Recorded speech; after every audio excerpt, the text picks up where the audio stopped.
રાતે હેલ્મેટ પહેરીને હોઈ ગયો હતો કેમ કે ગાડી ચલાવી હતી, સપનામાં ગાડી ચલાવી, 200 ગ્રામ ખીચડી ખાઈને એનર્જી આવી હતી. તો મેં કીધું હાલો તૈયારી કરીએ પાકિસ્તાન હારે ફાઇટ કરવાની.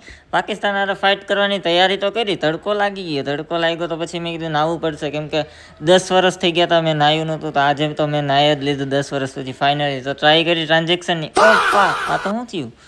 લ્યો રોંગ નંબર લાગી ગયો. પછી મેં કીધું હા હવે રાઈટ નંબર લાગ્યો ને, હવે પરફેક્ટ જગ્યાએ બધું આવ્યું. દેવાયતભાઈએ કીધું હતું કે સારા શેમ્પૂએ નાહી લેવાનું, સારા અંતર લગાડવાના એટલે કોયેલું આવે. તો મેં કીધું ચાલો આપણે થોડા પાછળ રહેવાના હતા, કરી લીધું આપણે પણ.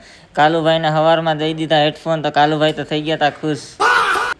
બહાર હાલવા ગયો તો મારો પંખો મળી ગયો, પંખા હારે ફોટો પાડ્યો. પાછો પંખા મળી ગયા હતા, એની હારે ફોટા પાડ્યા. પછી આપણે આવી ગયા હતા ઘરે. ઘરે આવીને પીધું પહેલાં તો 1 litre black water. Actually black water વિના મને હાલે નહીં. પછી લાલ ડાગલો મને કહેતો હતો કે તમે ઓપરેશન બરોબર નથી કર્યું, પકડો હાથમાં ને કર્યો છૂટો ઘા.